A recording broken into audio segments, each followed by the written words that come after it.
Let's go to the waiver wire for the sort of post-Christmas week ahead. Portland has just 2 games next week. We have 15 teams with 4 games. So that gap between the 3 and the 4 game week for players is not as big as some other weeks, or I should say the 2 and the 4 game week. To start things off, my available in 50% of league suggestion is Alex Caruso of the Chicago Bulls, who is 41% rostered in Yahoo, 10% in ESPN. Currently in concussion protocols, but there's a good chance he'll be available for the upcoming week. Chicago plays 4 times next week. To start this month, he joined the starting lineup as the Bulls were sort of floundering and can honestly continue to flounder. This is all about defense and assists for Caruso. He cannot score. He forgot how to score. He's turning into guard PJ Tucker. It's really bizarre. In the 17 games this season where he's seen more than 24 minutes, Caruso's averaging 4.5 assists, 1.9 steals, and 0.6 blocks. Obviously, that's someone that in a 4-game week is very startable. It's startable in a 12-teamer. Yeah. Bulls are just so desperate for defense that I just imagine he continues to start, continues to play 25 to 30 minutes a game. I've rostered him throughout points in different leagues. I've had him, I haven't had him, but if you got the spot for him, you can keep him on your bench and play him on 4-game weeks, especially if you need steals. I don't know who else you're getting on the waiver wire that's this relevant in general that also has this kind of defensive upside. Ken. No one comes to mind. Maybe Trey Murphy if he's still out there, but no one comes to mind. Yeah. Ken, do you have a sort of a stash ad? I do have a stash ad, but before that, I do want to request fans, if you like our video content, please hit like and subscribe below, please. Yes, my stash pick, available in 50% of leagues, is Cameron Johnson of your Phoenix Suns. Technically, he's managed in 54% of Yahoo leagues, but only 9% of ESPN leagues. He should return this month, or let's say before 2023. I love New Year jokes. There's a giant hole in the Phoenix Suns starting lineup that they're begging for Johnson to come back and fill. Remember, he was a full-time starter for the Suns before he had this injury. He's going to get you threes, and more threes. He was hitting 2.8 a game before this knee issue. Also, he was 13 points, 3.5 boards, almost 2 assists, 1.5 stocks while shooting 45% from the field, which is pretty darn good for a 3-point shooter. And, hey, maybe you can even use him in your IR spot. So, yeah, Cameron Johnson is my sneaky stash. I like it. Although, if you are a stash pickup, a stash recommendation, it should be a requirement that you have a mustache. Yeah, got to do it. You know, there's not many players rocking one today, unfortunately. Jeff Ruland. Go get Jeff Ruland. Kelly Kukuka. Didn't Spencer Dinwiddie have one when he was with the Pistons? Yeah, he's had a good one. Steven Adams can rock one when he doesn't have the full beard going on. There's a couple. But I love the Cam Johnson pickup, Ken. I was just looking at him yesterday thinking, I need to sweep all my leagues and see where he's available. Yeah. He was one of our favorite sleepers and received a lot of helium during the draft season after he was announced as a starter. All right, so I'm going to jump in here, cheating a little bit.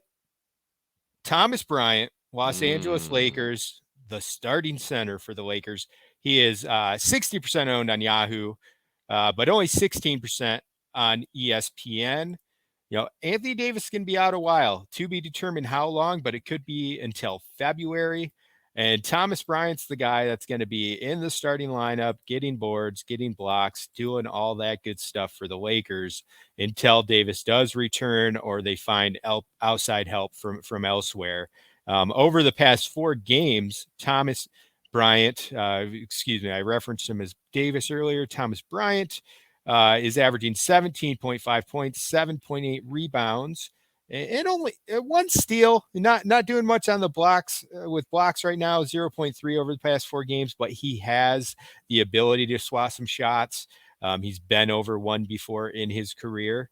But I love Thomas Bryant, especially, source of boards and some points, even if he's only seen 25 to 28 minutes per game.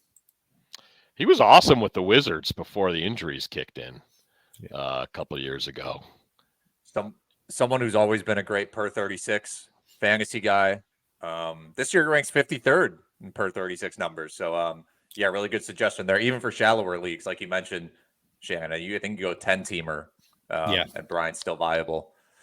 My long shot this week, Zach Collins of the San Antonio Spurs, 17% rostered on Yahoo, 2% on ESPN. He's turning into sort of, in my opinion, this year's version of like Isaiah Hartenstein and Ivica Zubac from years past, where he's playing 20 to 25 minutes a game. No one wants to roster him, but you look at his numbers and he's ranked 120th per game, and he has been for practically the whole season since he started playing.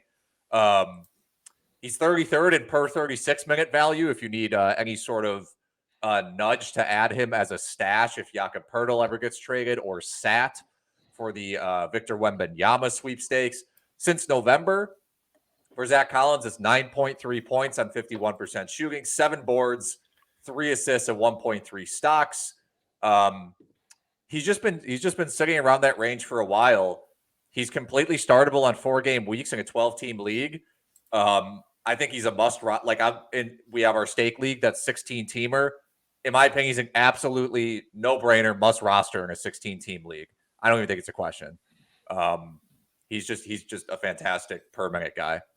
You've always been attracted to Zach Collins. If you suggest Isaiah Roby next week, I'm just going to assume that you're a closeted Spurs fan. No, I am anti Isaiah Roby. I have been since he's with the Thunder. I don't think he's good at all. Meanwhile, I think Zach Collins is good. They're getting him a little more involved in the passing game too. Now, if you're in a 9-cat league, beware of the turnovers. They're getting him more involved in the passing game, and to mixed results as far as turnovers go. But in the 8-cat leagues, hey. Also, Roby lacks the sterling good looks of that Zach Collins. Right. And also lacks the injury history of Zach Collins. Rich history. We're not going to worry about files that. We're not going to worry about that right now. Ken, who is your log shot? We're going to go to Washington. Deni Avdija. He's only 21 years old. Looks older, but he's only 21. There's still lots of upside with Avdija. Full-time starter for the Wizards. Last 8 games, a solid 11 points, 7 boards, 4 assists. He's getting 1.6 stocks a game, almost 1.5 triples a game with nice percentages, 48% from the field, 89% from the line. Kind of a similarly dull Alex Caruso option, but with a little more scoring. Plus, the Wizards have 4 games next week.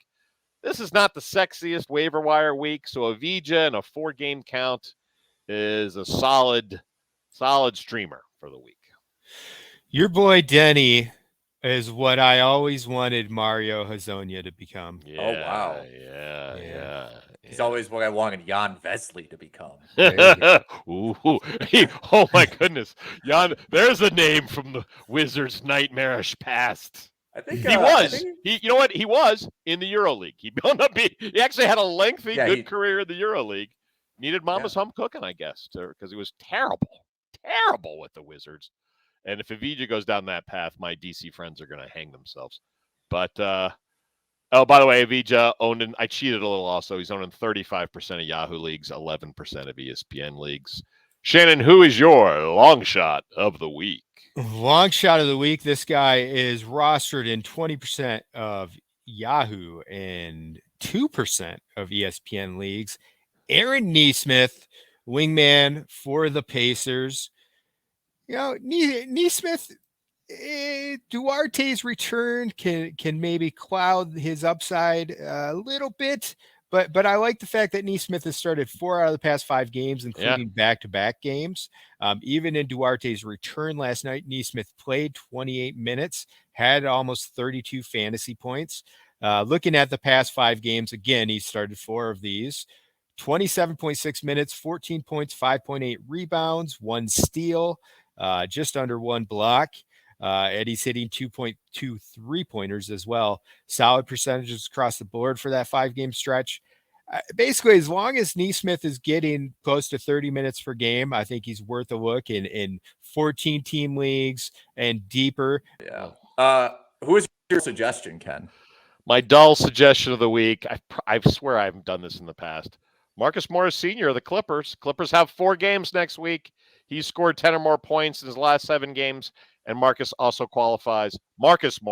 also qualifies as a forward and center on Yahoo. That is my dull suggestion of the week. I was actually going to suggest him as my main waiver pickup before I saw you took him for dull, and I had to pivot to Alex Caruso. Yeah, 4 games next week. Let's go get mispronounced names. Shannon had the Thomas Davis / Bryant mix-up. Ken, the award is named after you, as the NBA has renamed all of their awards. The Ken Kreitz Mispronounced Name Award. You pronounced Deni Avdija's name as Deni Avdija. Yeah, I've been doing that for 3 years. Yep. Yeah, it is. It is Avdija. You once again, the award that's in your name sits on. Really should have looked that up before the pod, knowing he was one of my picks.